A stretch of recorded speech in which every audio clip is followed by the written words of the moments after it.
아멘. 기도하시겠습니다. 하나님, 이 시간 말씀을 통해서 하나님의 음성을 우리가 듣게 하시고 하나님이 기뻐하시는 삶을 살아갈 수 있는 귀한 시간으로 성령님께서 함께 하옵소서.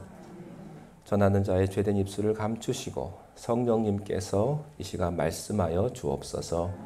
예수님 이름으로 기도하옵나이다. 아멘. 자, 오늘의 주제는 서로 비방하지 마십시오 라고 하는 말씀입니다. 오늘은 두 가지 주제입니다. 첫 번째는 같은 예수 믿는 형제들끼리 예수님 믿다 보면 서로 어려운 일을 겪게 되고 서로 힘들 때가 있는데 그때 형제를 비판하거나 비방하지 말아라. 이것이 첫 번째 메시지고요. 두 번째 메시지는 인생이란 안개와 같은 것이다. 당신이 아무리 건강하고 아무리 성공하고 아무리 성취했다 하더라도 100년 못 산다고 하는 것입니다. 곧 죽게 된다. 인생은 짧은 것이다. 안개와 같은 것인데 그런 인생 가운데서 착한 일 좀 많이 하고 선한 일 좀 많이 하고 하나님이 기뻐하시는 일을 좀 많이 해라. 이게 두 번째 메시지입니다. 자, 먼저 11절 말씀을 읽음으로 오늘 말씀 시작하시겠습니다. 11절 함께 읽겠습니다. 시작. 형제들아 서로 비방하지 말라. 형제를 비방하는 자나 형제를 판단하는 자는 곧 율법을 비방하고 율법을 판단하는 것이라. 내가 만일 율법을 판단하면 율법의 준행자가 아니요 재판관이로다. 형제들아 서로 비방하거나 비판하지 말아라. 판단하지 말아라. 만약에 내가 형제를 비방하거나 판단하게 되면은 너는 형제를 비방하는 것이 아니라 너는 율법을 비방하고 판단하는 것이다. 네. 그것은 무엇을 의미하는가? 너는 율법의 준행자가 아니라 율법의 재판자의 자리로 올라가는 것이다. 다시 말해서 네가 하나님이 되고자 하는 것이다 하는 것입니다. 여러분, 인간은 인간입니다. 인간은 피조물이에요. 하나님은 창조주세요. 어찌 인간이 하나님의 역할을 대신할 수가 있겠습니까? 어찌 인간이 하나님이 될 수가 있겠습니까? 만약에 내가 사람을 비방하고 판단하게 되면은 그것은 그 사람의 왕이 되고 싶은 거라는 것입니다. 자기가 그 사람의 하나님이 되려고 한다고 하는 것이죠. 야고보 사도의 이 말씀을 예수님께서는 굉장히 많이 말씀을 하셨는데요. 예수님은 좀 더 강력하게 말씀을 하셨습니다. 마태복음 7장 1절부터 4절 말씀에 보면 비판을 받지 아니하려거든 비판하지 말라. 너희가 비판하는 그 비판으로 너희가 비판을 받을 것이요. 너희가 헤아리는 그 헤아림으로 너희가 그 헤아림을 받을 것이니라. 어찌하여 형제의 눈 속에 있는 티는 보고 내 눈 속에 있는 들보는 깨닫지 못하느냐. 여러분, 사람마다 완전한 사람은 한 사람도 없습니다. 성격도 그렇고요. 몸도 마찬가지예요. 성격 100% 완전한 사람 아무도 없어요. 어두운 그림자가 있게 돼 있어요. 우리 육신도 마찬가지입니다. 100% 건강한 사람 없어요. 제가 누누이 말씀드리잖아요. 몸이 건강한 사람 아무리 안 좋으면 무좀이라도 하나씩 갖고 있다고. 어딘가 하나는 안 좋게 되어 있다고요. 사람은 누구든지 결점이 있을 수밖에 없는 거예요. 내가 이것을 한 가지를 잘하면 한 가지를 못하게 되어 있습니다. 그래서 하나님은요, 잘한 것만 보시지 않으세요. 전체를 다 보시는 겁니다. 여러분, 우리가 남을 비판할 때 조심해야 돼요. 나도 그런 죄를 저지르고 있지 않은지 조심해야 됩니다. 특별히 예수님의 산상설교에 보면 조금 더 독한 말씀을 하셨습니다. 마태복음 5장 22절에 보니까 나는 너희에게 이르노니 형제에게 노하는 자마다 심판을 받게 되고 형제에게 대하여 라가라 하는 자는 욕이거든요. 욕을 하는 자는 공회에 잡혀가게 되고 미련한 놈이라고 하는 자는 지옥불에 들어가게 될 것이다. 여러분, 예수님은요, 형제 비판하는 것을 아주 싫어하십니다. 예수님은 형제 비방하는 것을요, 아주 싫어하세요. 왜 그런 줄 아세요? 우리는요, 형제를 비방할 만한 권리가, 자격이 없는 사람들이에요. 어떤 사람이 잘못과 실수가 있을 수가 있습니다. 그러면 그 잘못과 실수를 내가 지적을 해주고 고쳐줄 수는 있어요. 그러나 그것 때문에 그 사람의 인격을 모독하고 그 사람을 비판하고 비방하고 그 사람을 죽이고 그 사람을 미워하는 것은 허락되지 않는 일이라고 하는 것입니다. 만약 그렇게 하면 당신이 비판을 받게 될 것이요. 비방하는 당신이 파괴될 것이요. 당신이 심판받게 될 것이라고 말씀을 하고 계십니다. 여러분, 우리가 무슨 일을 하면요, 내가 이걸 잘했느냐 잘못됐냐를 누가 판단합니까? 내가 판단하지 않아요. 법이 판단하는 거예요. 세상에는 세상 법이 있어요. 하나님의 나라에는 하나님의 법이 있어요. 율법이라는 것이 있습니다. 그래서 내가 이것을 무엇을 잘하건 잘못하건 간에 그것을 판단하는 것은 내가 하는 것이 아니고 하나님의 말씀이 판단하는 거예요. 그런데 우리는 자꾸 내가 판단하려고 그래요. 내가 율법이에요. 내가 하나님이에요. 내 마음대로, 내 경험상, 내 생각으로는 저 사람 죄인이라는 거죠. 여러분, 내가 비판하고 내가 흥분하고 내가 어떤 폭력을 행한다면 당신이 율법 역할을 하는 거란 말이죠. 하나님의 역할을 당신이 하는 거라 하는 것입니다. 내가 만일 율법을 판단하면 율법의 준행자가 아니요 재판관이다. 여러분, 누가 여러분 보고 재판관 하라고 그랬어요? 누가 여러분 보고 심판자 하라고 그랬습니까? 우리는 그럴 자격이 없는 사람입니다. 12절 말씀 함께 보시겠습니다. 12절 시작. 입법자와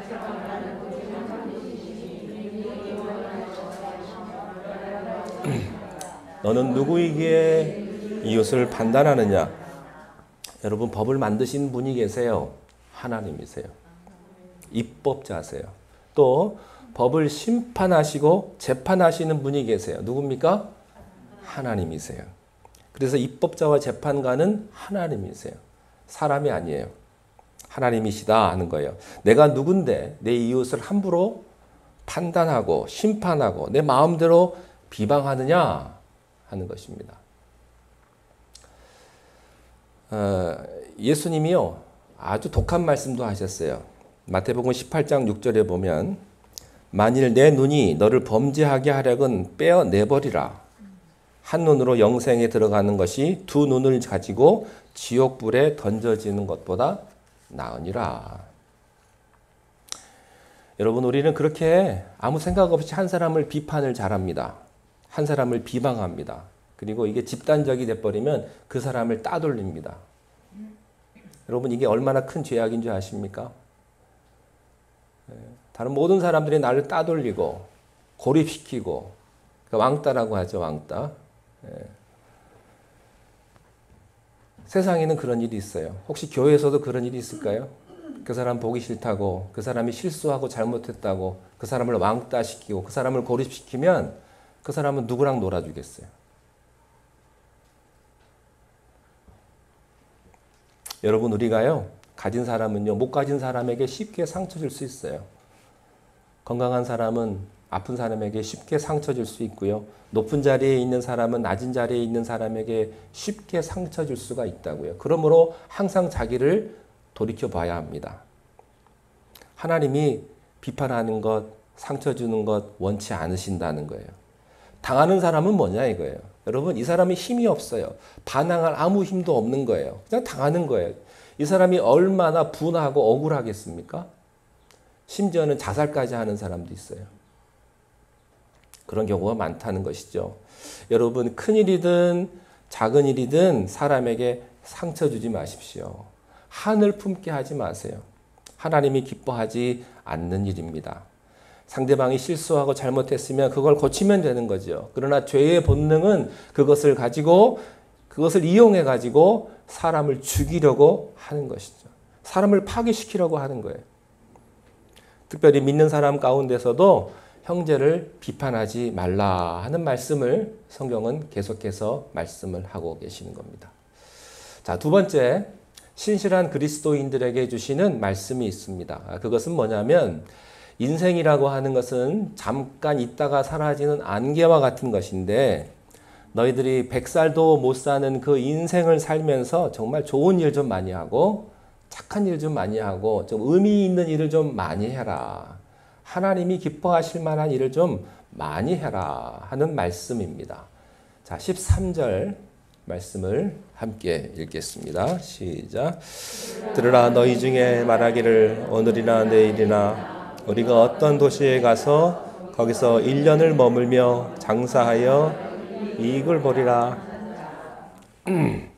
들으라 너희 중에 말하기를 오늘이나 내일이나 우리가 어떤 도시에 가서 거기서 1년을 머물며 장사하여 이익을 보리라 하는 자들아. 제가 왜 반복했냐면요. 이 13절 말씀이 이 세상에 한 80억의 인구가 있는데 이 세상 모든 사람들의 사는 방식을 설명한 말씀이에요. 오늘이나 내일이나 우리가 어떤 도시에 가서, 도시가 상관이 있는 게 아니에요. 아무 데나 가면 되는 거예요. 돈만 벌 수 있다면. 무슨 직업도 상관없고 돈만 벌 수 있으면 거기 가가지고 돈 버는 거예요. 그들은 하나님도 없고 예수님도 없을 때는 어떻게 사는 것이 목적이냐? 세상이 목적이고 돈 버는 게 목적이에요. 남을 지배하고 이기는 게 목적이고요. 남을 누르는 게 목적이에요. 그래서 필요한 게 뭐예요? 돈이에요, 돈. 돈만 있으면 다 되니까. 예. 여러분, 도시가 상관이 없어요. 아무리 소돔과 고모라 같은 도시여도요, 내가 돈만 벌 수 있으면 되는 거예요. 거기서 몇 년 머물러요? 1년 동안 장사하면서 뭐를 얻으리라?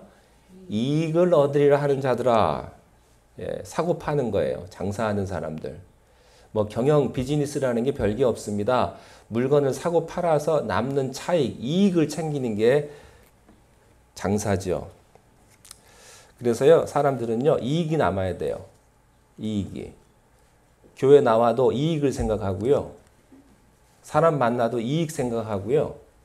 내가 누구를 만나도 손해보는 일을 절대 안 하려고 그래요. 내가 좀 손해본다?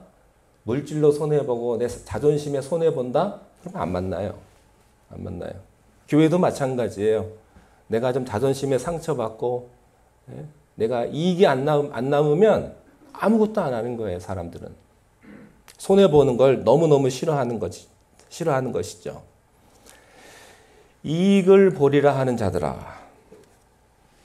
여러분, 인생이 뭡니까? 물건을 사고 팔아서 이익 남는 게 인생입니까?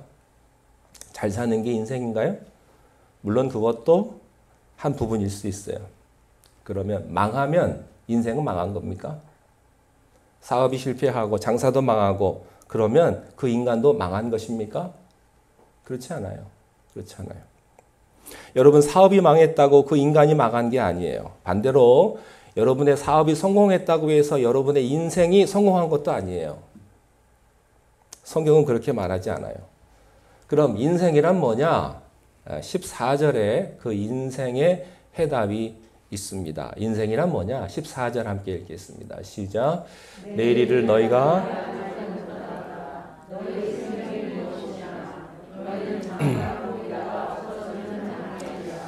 성경은 인간에 대해서 이렇게 말합니다. 첫째, 내일 일을 너희가 알지 못하는도다. 내일 일을. 여러분, 그게 인생이라는 거예요. 하와이에 산불이 날 줄 누가 알았겠어요? 누가 거기 산불 날 줄 알고 여행 갔겠습니까? 내일 일을 누가 알아요? 내일 일을. 이런 말 있잖아요. 오늘 신은 신발, 내일 신을지 누가 알아요? 누가 알아요? 그거 모르는 거예요. 여러분, 내가 죽을지 어떻게 알아요? 내일 죽을지. 우리가 비행기 잘못하고 가다가 죽을 수 있고요. 여행 잘못하고 가다가 죽을 수 있고요. 운전하고 가다가 죽을 수 있고요. 여러 가지 사고 때문에 죽을 수 있어요. 누가 알아요? 그게 인생이라는 거예요. 뭐 내일까지 갈 거 뭐 있겠어요? 5분 후에 브루터스가 시저를 죽일지 누가 알았겠어요? 음모는 항상 가까운 데 있는 거예요. 배신은 항상 가까운 사람이 하는 거예요. 누가 압니까? 인생을. 아무도 모르는 거죠. 남편이 나를 배신할지 누가 알았겠어요? 예? 그렇게 사랑하던 내 아내가, 내 자식이 나를 배신할 줄 누가 알아요? 그게 인생이라는 거예요. 여러분이 아무리 계산을 다 하고 여러분이 모든 것을 그렇게 자신만만하게 해도요, 인생은 하나님 손에 있다고 하는 거예요. 그렇게 여러분이 내일 일을 자랑할 수가 없어요. 우리 다음 주에 만납시다. 누가 알아요? 다음 주에 만날지 못 만날지. 아무도 모르는 거지. 건강하다고 오래 사는 거 아닙니다. 건강한 사람이 먼저 죽을 수 있어요. 젊다고 오래 사는 것도 아니에요. 젊은 사람이 먼저 죽을 수 있어요. 늙은이보다. 그걸 누가 합니까? 누가? 여러분, 이걸 아는 게 인생이요. 이걸 깨닫는 게 인생이요. 이것이 인간의 실상이라는 거예요. 그래서 우리가 겸손해야 돼요. 내가 아무리 열심히 살고, 내가 아무리 착하게 살고, 내가 운전을 아무리 얌전하게 해도요, 술 먹고 와서 쳐도 들어오는데 어떡할 거예요? 네. 내가 원한 대로, 내가 계획한 대로 인생이 다 됐으면 얼마나 좋겠습니까? 그게 그 말입니다. 내일 일을 너희가 알지 못하는도다. 여기 14절 말씀에서 배울 수 있는 두 번째는 너희 생명이 무엇이냐? 너희는 잠깐 보이다가 없어지는 안개다 그랬습니다. 여러분, 안개가 짙을 때는요, 자기보다 바로 1m 앞도 보이지가 않죠. 그렇죠? 그게 인생이라는 거예요. 근데 그 안개는 영원하지 않아요. 기후 변동과 햇빛이 찌게 되면 그 안개는 곧 사라지게 되는 것이죠. 그게 인생입니다. 이 말씀은 무슨 말씀일까요? 인생은 영원하지 않다 하는 거예요. 인간은 영생하는 존재가 아니다 그런 뜻입니다. 여러분의 인생은 영원하지 않다는 사실을 꼭 기억하십시오. 여러분이 살 수 있는 시간은 영원하지 않습니다. 어떤 일정한 시간에 하나님이 허락하시는 그 시간 동안만 내가 사는 거예요. 카운트다운이 지금 되고 있는 거예요. 내일 끝날지, 1년 후에 끝날지 아무도 알 수 없는 거예요. 인생은 영원하지 않습니다. 그러나 또 한 가지 사실을 여기서 배울 게 있어요. 그것은 인간은 영원하지 않지만 그러나 예수 그리스도를 믿는 자는 영원히 산다고 하는 것을 동시에 믿어야 합니다. 우리는 그렇게 100살도 못 살고 영원하지 않는 존재이지만 그러나 누구든지 예수 그리스도를 믿기만 하면 영혼을 얻게 되고 멸망하지 않고 영생을 얻게 되는 줄을 믿습니다. 이것이 인간이에요. 인생의 본질입니다. 세 번째 여기 14절에서 또 하나 발견하는 것은요. 인생은 잠깐 보이다가 없어지는 안개와 같은 것인데 이 뜻은 뭐냐면 내게 주어진 시간은 영원하지 않지만 그 안개와 같은 시간을 사는 우리에게 있어서 오늘의 선택은 내일을 결정한다고 하는 사실입니다. 내가 무엇을 선택하느냐에 따라서 미래가 결정된다고 하는 사실입니다. 우리 현실은 불안전합니다. 우리 현실은 일시적입니다. 우리 현실은 아무도 알 수가 없는 거예요. 여러분, 이것이 인간의 실존이에요. 그래서 인간의 실존을 그렸던 많은 철학자들이 있었어요. 그 사람들의 말은 옳은 것이죠. 인생이란 뭐냐? 인간이란 뭐냐? 이거예요. 퇴로도 출구도 없는 벽에 갇힌 그런 고도를 기다리는 그런 존재다 말이죠. 도와줄 수 있는 사람 아무도 없으며 아무리 목나와 외쳐봤자 외로울 수밖에 없는, 그래서 그들은 인간의 허무함을 노래하고 인생 무상을 그들은 노래했던 것이죠. 죽음 뒤에 뭐가 있느냐? 아무도 알 수가 없는 거예요. 사람들은 수없이 죽어갑니다. 어린아이가 죽습니다. 태 속에서. 병들어 죽고 교통사고로 죽고 늙어 죽고 자살해서 죽고 전쟁으로 죽고 불에 타 죽고 얼마나 많은 사람이 죽습니까? 그게 인생이에요. 그러나 당신이 오늘 이 자리에서 무엇을 선택하느냐에 따라서 미래와 영원이 결정된다고 하는 사실입니다. 자, 15절 말씀을 읽겠습니다. 15절 시작. 너희가 도리어 말하기를 주의 뜻이면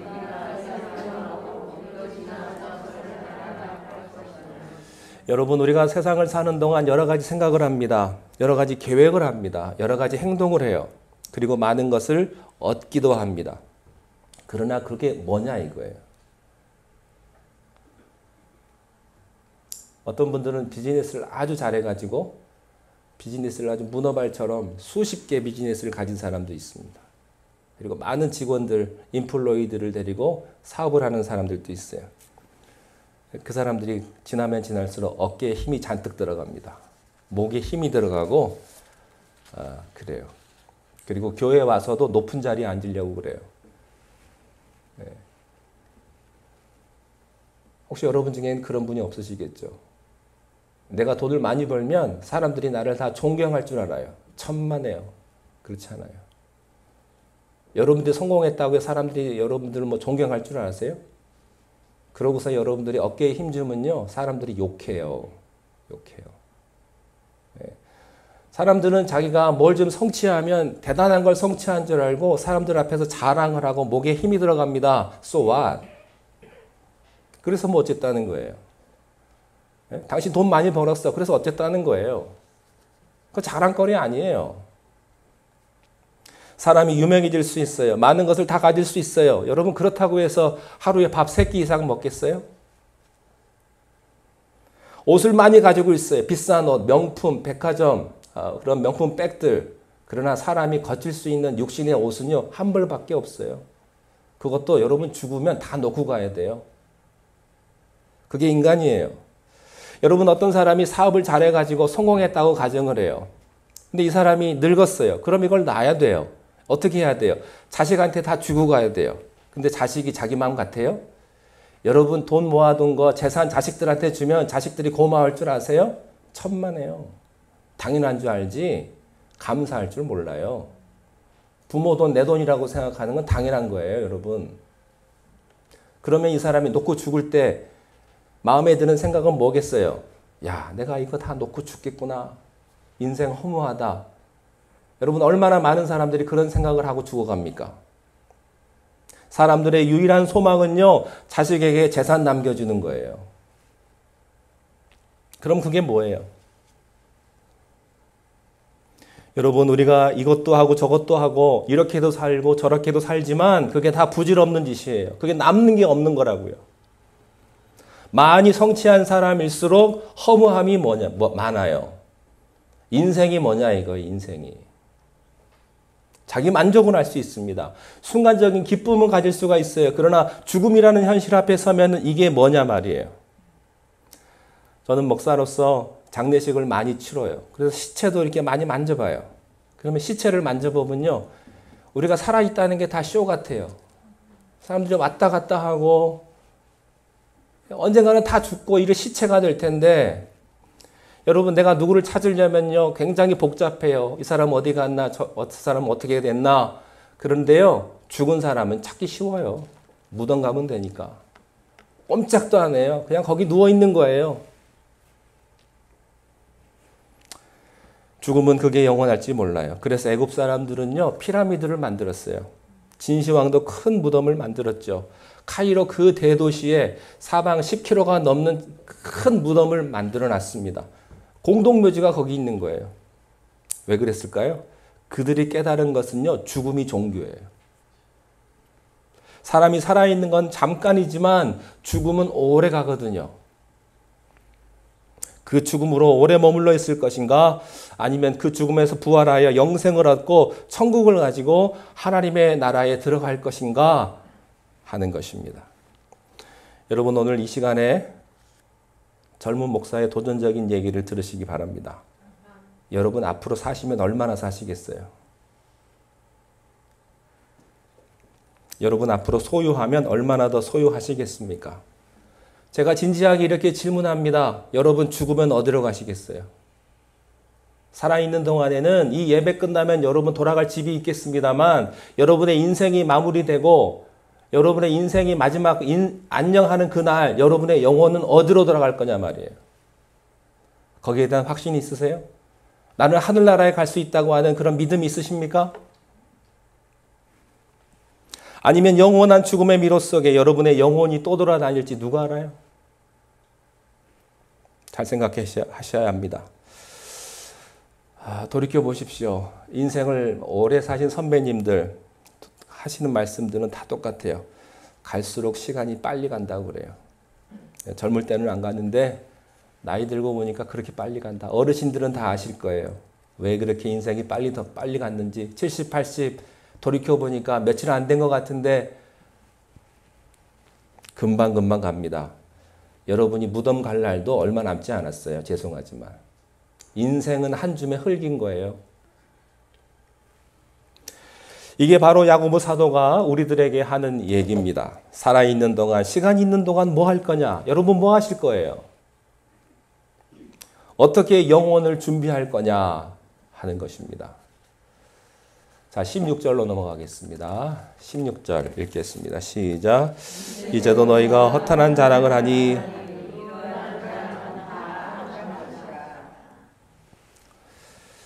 야고보 사도는 이렇게 말합니다. 이 짧은 세상 미워하면서 세월 보내지 말아라. 사랑하면서 살아라. 여러분 가끔 여러분의 배우자가 왼수 같죠? 예, 그렇게 생각하세요. 내가 이 배우자랑 살 날도 얼마 안 남았다. 내가 잘해줘야지. 예, 그러고 잘해주세요. 예, 용서하시면서 베풀면서 선을 행하면서 살 수 있기를 바랍니다. 여러분 우리가 능력이 없는데도 다른 사람 도와주라 그런 거 아니에요. 내가 능력이 없는데 어떡하겠어요. 내가 돈이 없는데. 그러나 내가 할 수 있는 대로 내 시간이 허락하는 대로 내 재정이 허락하고 내 건강이 허락하는 대로 하나님을 위해 살아라 하는 거예요. 여러분 죽고 나면 우리가 다 하나님 만날 텐데 그때 부끄러움 없게 되시기를 바랍니다. 예, 세상에서 고생해 본 일도 없고 남을 도와줘 본 일도 한 번도 없고 하나님을 위해서 일해보고 선을 행해본 일이 없는 사람은요. 하나님 만나면 할 말이 없을 거예요. 예. 네가 나를 위해서 고생한 것이 무엇이며 욕먹은 게 무엇이며 나를 위해 손해본 게 뭐냐. 내가 나를 위해서 너 나에게 기도한 것이 얼마나 있느냐 말이죠. 살아있는 동안 시간 많은 거 아니다. 예. 선을 행하고 가난한 자 돕고 그리고 병든 자 도와줘라. 할 수 있는 대로 해라. 말씀입니다. 자, 마지막 17절입니다. 시작.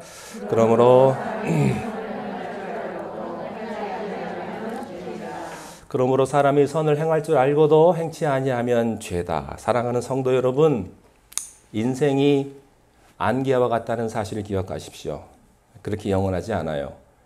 여러분의 건강이 그렇게 영원하지 않습니다. 여러분이 일할 때도 오래되지 않아요. 때가 되면 다 놓고 가셔야 돼요. 예.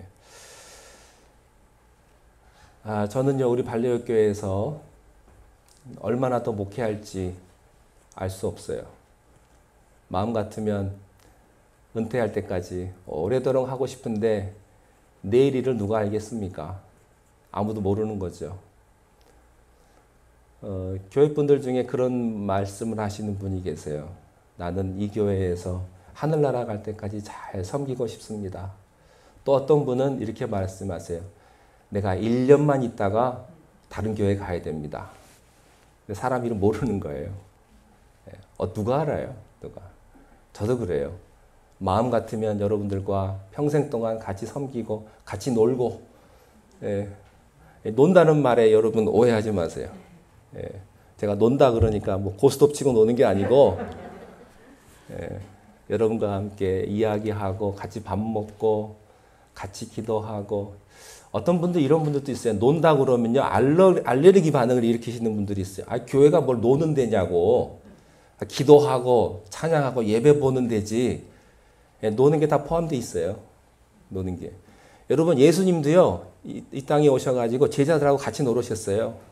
가나의 혼인잔치도 가서 잔치집도 가고요. 제자들과 함께 기도도 하고요. 물론 예수님께서 밤이 맞도록 기도하시고 새벽 미명에 기도하시고 40일 동안 금식기도 하셨지만 예수님의 사역을 가만 보시면 그들과 함께 삶을 나누셨다고요. 같이 노신 거예요. 그들과 함께 어울린 것이죠. 예. 저도 여러분들과 평생 동안 놀고 싶어요. 여행도 가고 좋은 데도 가고 맛있는 것도 먹고 같이 울고 같이 웃고 그런 거예요. 이게 한 형제 한 자매라는 것이죠. 예. 제가 여러분들을 섬기고 우리 발레교회를 목회할 수 있다는 건 저에게 큰 축복이에요. 여러분들에게는 어떤 축복이 있으십니까? 선을 해 가십시오. 남 모르게 어려운 사람을 도와주십시오. 그리고 외로운 사람을 위로해 주십시오. 주어진 시간 할 수 있는 최선을 다해서 하나님이 기억할 만한 일을 해 보십시오. 눈물을 흘리며 씨를 뿌린 자는 기쁨으로 단을 거두리로다. 하나님의 축복이 여러분에게 함께 하시기를 축원합니다. 기도하겠습니다. 하나님 아버지, 우리가 믿음 생활하며 하나님 섬길 때에 때로는 힘들고 어렵다고 형제 자매를 비판하거나 비방하지 않게 하시고, 또 안개와 같은 짧은 인생을 사는 동안 서로 사랑하며 하나님 잘 섬기며 또한 선한 일을 많이 할 수 있는 그러한 물질과 건강과 그런 마음들을 우리 모두에게 허락하여 주시옵소서. 예수님 이름으로 기도하옵나이다. 아멘.